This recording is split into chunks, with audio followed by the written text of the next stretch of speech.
right now I'm at the office, and I thought it would be pretty cool or a good idea to document how I go about hiring a virtual assistant, more specifically a personal assistant, somebody that's gonna really help me in my day-to-day. So this is a Friday at the time of this recording, and I find myself just with not enough time. So I got to thinking, well, it's time to hire somebody else that's gonna help me and take a lot of the admin things that I found myself doing a little bit more than I would care for. So while we have virtual assistants from editing, designers, VAs on the phone, I really need somebody in the trenches with me throughout the day to help take care of some of these admin tasks. So that's where I'm coming from. This is where you're catching me right now. So I'm gonna go into the first step, which is take an inventory of the tasks that I need to get off of my plate to see if this is just been a challenging week for me, and maybe I'm being too short-sighted where if I hire somebody, there's not gonna be much that they do, which I don't suspect that to be the case, but I still need to go through the process that I've lined out in several other videos on how to hire a VA. It just so happens that in this particular video, I'm gonna walk you through as I'm doing this. So at the time of this recording, this is Friday, June 2nd. So I'm gonna take inventory. I'm gonna take inventory on my notebook, and then I'm gonna put everything on Notion, which is where I operate everything. However, I just find a lot of freedom in writing things down. So I'm gonna take care of that real quick, and then I'll check back in. All right, so I'm back. I got through my exercise, and we'll walk through it here in a couple of seconds. But for me, what was most important is to inventory or audit what I was doing. So I went to my calendar, I went to Slack, I went to Facebook groups. What was it admin-wise that was taking me time or causing a little bit of friction? So I went back and I saw several things, some examples. On Tuesdays, we have group training. Well, it's not just about showing up on a Zoom call at 10 a.m. Central. It's before that, there's notifications that get set up, such as email reminders, such as Slack reminders, Facebook group reminders. So our group is pretty large at this point, and we just do so much training, but it involves over communicating or attempting to over communicate. You're never gonna really over communicate with the group our size. So there's a lot of prep work that goes into that particular call. So there's prep work for what's gonna be on the agenda and also getting the message out.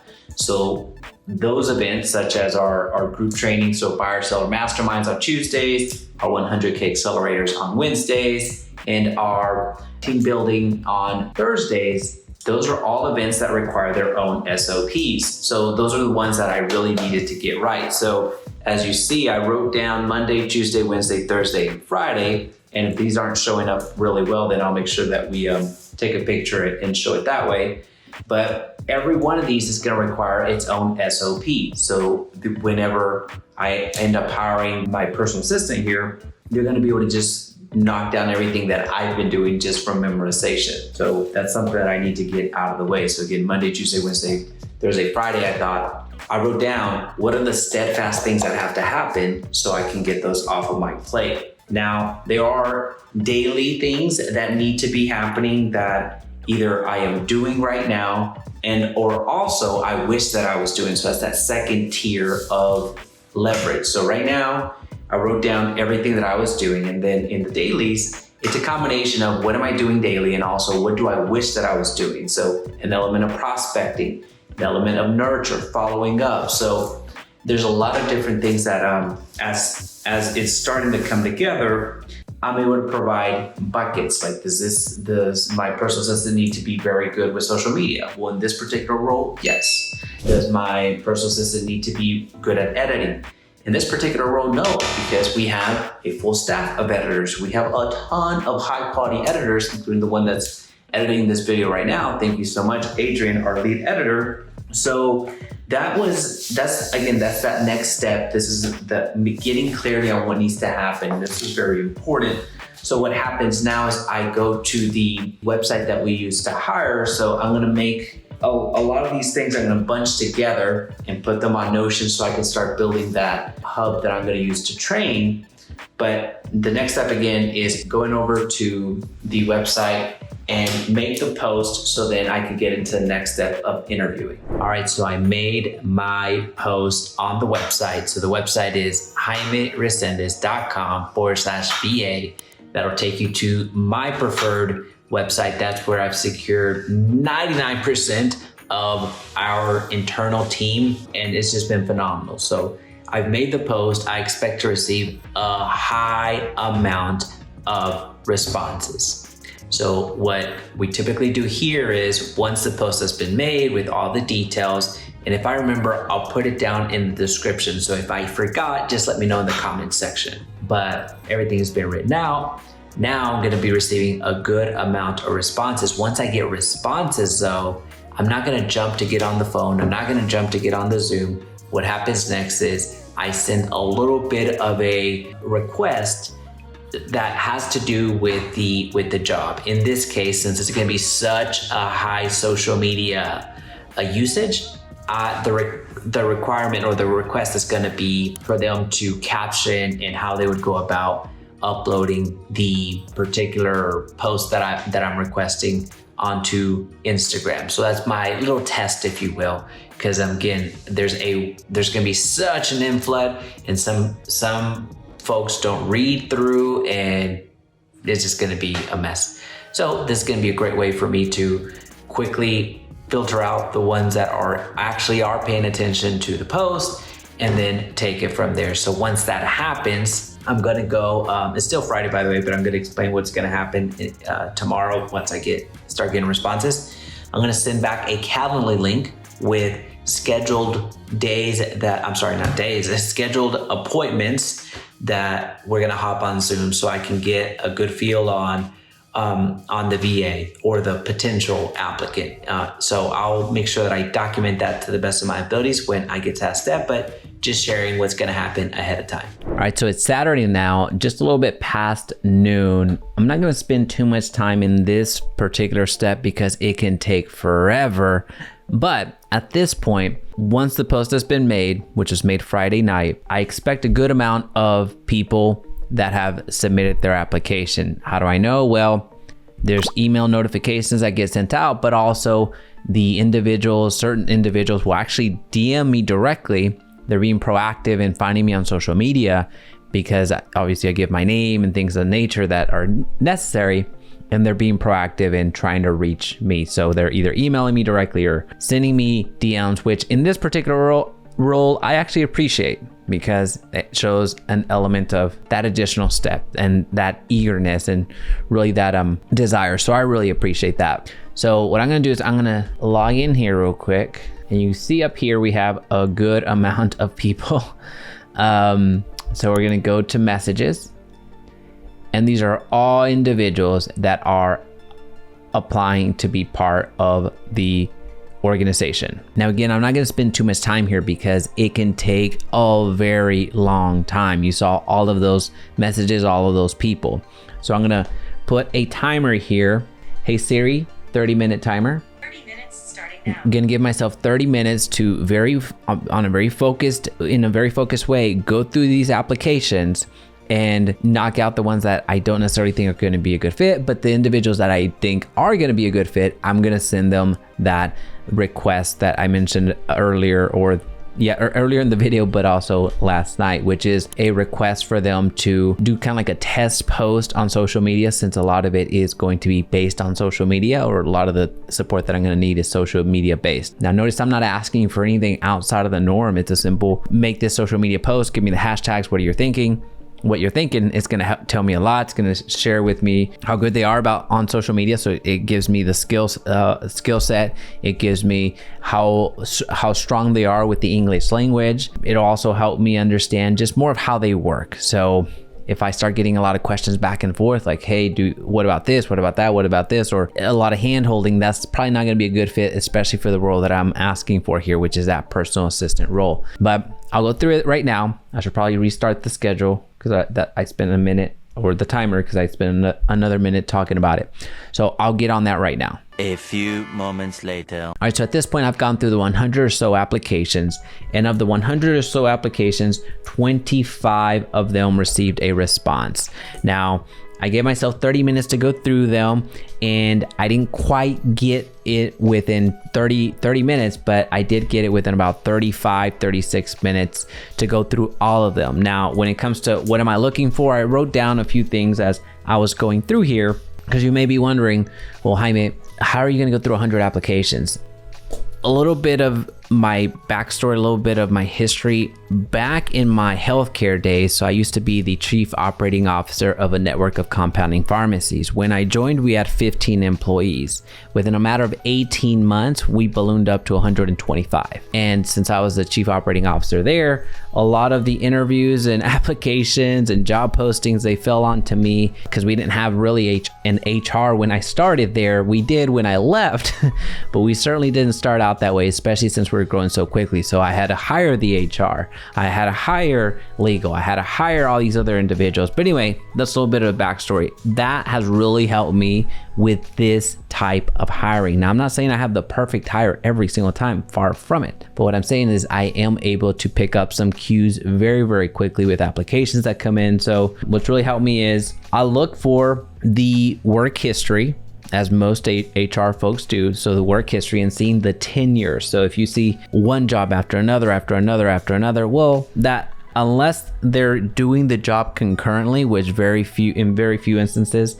is not the case, it's not going to be a really good fit. So I'm looking for a bit more consistency in the work history. Effort in response back. So again, I'll make sure that I link down below what I ended up posting as the application on what I'm needing, but there is an element of personalization that they could write back in order for me to review that application. Having access to their CV or their resume or portfolio is very helpful. Most of the time you will get that CV or portfolio. Now, assuming that they don't have really much work experience or portfolio in place, then they're going to write it out. They're not going to hyperlink to a Google Drive or a Dropbox or anything like that. So I give those applications a shot as well. I read through it very, very quickly and seeing, is there work history, or is there projects that they've launched? Is there software that they're highlighting? What are they touting as their accomplishments? I helped launch ABC product and we did marketing ABC, right? So that type of feedback backs, that type of response, seeing the effort that happens. What really helps out in these scenarios is whenever they include videos or whenever they include audio, that really helps me out. Now, this is more important if you're hiring for somebody that's going to be on the phone. It's going to be more important there, because that lets you know the audio quality, lets you know the strength of their signal and how they're speaking and presenting themselves. So it's more important for that role. For this role, I don't necessarily need that much phone time. So for me, it's not as important, but it is still important. So being able to see the setup that they have, whether in a home office or in another spot, that's very helpful. But what I really want to make sure that I convey in this part of the video is that where we hire is primarily in the Philippines, and I absolutely love the country. I absolutely love the people there. I absolutely love the quality of employees that we get, the team members that we get from that. Again, so much of our hiring happens over there. It's just, they're such great people. They're such great team members. We've had team members that have been with us for years and years and years. One's going on 5 years, maybe. It's just been a phenomenal experience. That's why we keep coming back. And so you're going to find just some high quality work. It becomes overwhelming where all of these applications come in and you want to say yes to a lot of them. So that's why we have these structures in place. That's why I created this system. And the other thing that I want to make sure that I cover here that I forgot was, the reason I'm able to go through these 100 plus applications so quickly is because since we hire so much, there's a lot of repeats in here. So of the 100, I believe about 12 or so were repeats, meaning that applied to previous roles. So with those, most of the time, if we passed on that opportunity previously, we're probably going to pass on I still check, but most of the time we're going to pass on that second or third or fourth time that they're applying for a different role that we're hiring for. So for me, again, the 100 folks that I went through here within 35 minutes or so is a little bit quicker because of past experience, current experience, and also just having the amount of applications that we put out there pretty consistently has a lot of repeats. So for me, it's a little bit quicker than it might be for you if it's your first time. So simply because it takes me about 35 minutes to sift through and then get on to that next round, don't assume that's what it's going to take you. It could take you a little bit longer. So make sure that you are paying close attention, because at the end of the day, these are people's lives at the end of the day, and it's important that you keep that in mind. All right, so what happens now? Well, of the 25 folks that received that next instruction on giving a sample social media post in response or the ask, of the 25, I suspect probably about 15 to 17 are going to do it. The rest are gonna not make a submission. It's just the nature of the beast. You're gonna have all these applications because they're not only applying to my job, they're applying to hundreds of others, right? So after our review, I'm gonna invite about 3 to 6 individuals to have a face-to-face interview via Zoom. So I'm gonna create a specialized link that is going to have a 15-minute block that I'm going to send over to the individuals that I want to invite to that next step, where it's going to be a face-to-face interview where I'm going to share what the role is in its full entirety, and then also get to learn more about the individual. It's going to help me assess if we're going to be the right fit. After that, then I'm going to proceed to invite 1 or 2 of them to go ahead and start on their trial period and then move forward. All right, so a quick update. The evening block of interviews, I have 4 scheduled. 2 of them I've already knocked out. I'm on the way to Houston for my speaking engagement. So I've been taking the interviews and just putting down some notes while the car does the driving. I have 2 more to go, so in 15 minutes I have the next one.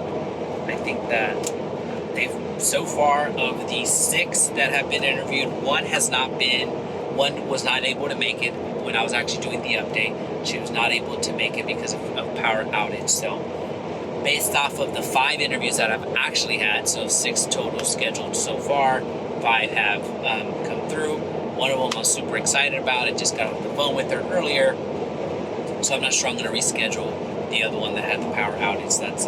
That's unfortunate. But I have 2 more to go today. I think that if the interviews were to end today, end right now, I would feel comfortable moving forward with 3 of them. So when I'm telling you that there's some amazing talent in the Philippines, I absolutely mean it. There's just such incredible talent that as long as you invest in them, they invest in you. It's just a phenomenal working relationship. But anyway, I'm gonna continue going down here, have to prep for the next call. I have 2 more interviews to go, and then I'll check back in. All right, so checking back in. Today is Wednesday. Yesterday, I was tied up with the event all day and then driving back from Houston. So I didn't do pretty much anything in relation to this particular task. So this morning I sent out an invitation to the individual that is now part of our team. So I sent out the offer essentially. The other candidates that I interviewed, they're super high quality. 7 out of the 8 that interviewed, they came through and we had an interview. And it's rare that this happens, but out of the 8, there's 4 that I could realistically gone with. The one that I went with, she absolutely excelled, so that's why she had the invitation. And but anyway, those 4, those could realistically have been been part of the group now, part of the team, been my personal assistant. But we have selected the individual. She's starting tomorrow, so I send out an email just clarifying all the terms that we agreed to throughout the process, both from the offer, during the interview, and now just solidifying it with the email there. And she's starting tomorrow. So this is a very important next step, making sure that you're prepared to onboard whoever it is that you're onboarding the right way. If you're hiring a video editor, if you're hiring a content writer, so if you're doing some blogging, whatever the case may be, make sure that you have a plan on how to onboard them into your group. So I have a personalized hub for each one of our team members. where I detail out what they need to be reviewing as they're onboarding. I have a lot of video trainings, either that I have on YouTube or that I have internally. So coaching and sharing with the team member how to do things, what's expected. So again, a lot of it has to do with clarity on the front end. You know what you hired this individual for, so now you just need to prioritize what it is that they need to focus on starting day one, but also you need to equip them with how you want things done.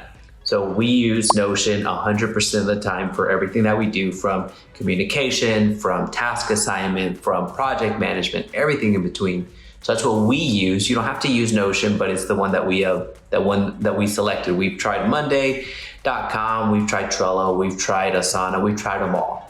But at the end of the day, Notion was the one that did the best for our book, which essentially is like $10 for the master account. And then the individuals that you bring on can be brought on as guests, so you don't even have to pay for a seat. That's the update so far.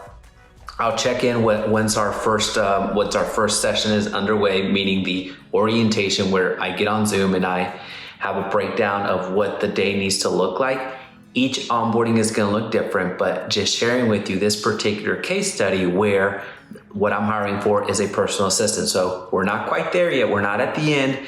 I'll probably stop checking in after the first day. So tomorrow might be the last time that I update you on this before we press publish, so you see exactly from beginning to end how it's actually done. All right, so it's Thursday now. We are halfway through my personal assistant's first day on the job, and she's doing fantastic. The way that we structure our first day is very simple. We do a Zoom call right at the beginning of the shift to welcome and also give her a bit of the orientation of what's going on. Now, I do record all of the initial sessions just so she has something to go back to, but everything that needs to be accomplished for the day, for tomorrow, and moving forward is all in her hub.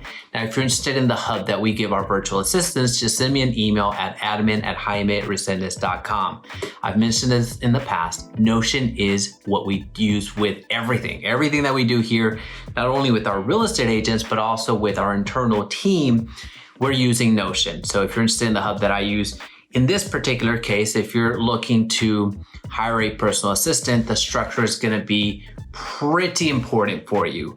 You need to understand the tasks, the resources, how to structure things so you yourself are very organized, but also your assistant and any other team member you're looking to bring on knows what's going on. But I digress. If you're interested in that hub, just email me at admin@Jaime.com. The first day, as mentioned a couple of seconds ago, we start off with a Zoom call and we record that Zoom call. So again, it's an orientation, getting to know the individual a little bit more, and also set some immediate goals, some immediate tasks so we can start working together quickly. And in this particular role, more than others, there's an element of shadowing. So all the Zoom calls that I'm going to, she's going to.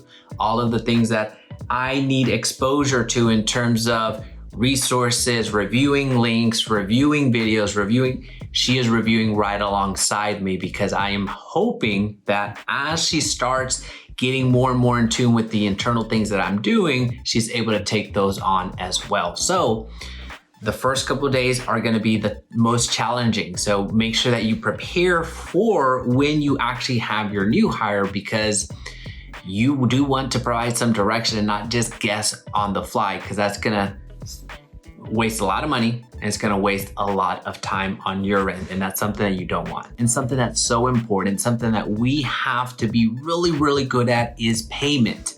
Payment when it comes to virtual assistants is one of the stickiest touching point. Not because of the amount, it's more of you being a reliable employer, you being a reliable person that is paying on time. So I really want to drive this point home, because a lot of the virtual assistants, especially if they're not in the country, are getting hosed. They are not getting paid by us, people that are employing them. So if you're hiring a virtual assistant, make sure you pay whenever you said you're going to pay. It just happens way too often where we get into this hiring mode, and then we get over our skis, and our payment starts getting delayed, right? So I've met so many virtual assistants that just for the mere fact that on their first day they already have their entire salary paid up front, they're so appreciative of that. And a lot of that has to do with, again, they've been burned in the past. So if you're hiring somebody, go ahead and pay on time. Please pay on time. Now, personally, this whether you pay ahead of time or after the work is completed, as long as you're paying, that's fine. I prefer to pay ahead of time. So as an example, right now is June 8th, I believe, roughly around there. And I went ahead and paid as if she was already part of the team from the first day of the month. So I pay the 1st and the 15th. I used to use Wise, which was used to be called Transfer to Wise or Transfer Wise. But I have not been able to verify that account for some reason. It's taken months. So right now I'm using PayPal to pay. I'm probably gonna end up going with another payment service to facilitate the payments, because a lot of it has to do with transfer fees. A lot of it has to do with fees altogether. So the more money that I keep and also the more money they keep, the better it's going to be for us. But right now I'm using PayPal for all of our internal team. That's how making the payments, that's the easiest way that I have found, at least personally right now, to get the payments going. So I want to address the pay issue because it's so important. Again, we have a responsibility, whether you choose to pay ahead of time like I do, which I would encourage you to do that. So it's a great sign of goodwill. Now, don't mishear me, you will get burned sometimes. That's happened to me twice, like 2 pronounced times. Well, I could go on for hours. So if you found this video helpful, then go ahead and type in VA down below. Or if there's something that was missed in this video walkthrough, this documenting of how to hire your virtual assistant, then let me know in the comment section down below. I would gladly record another version so you can see how it's done. I want to provide the most value to you. Outside of that, check out this video to show you how to grow your real estate business quicker.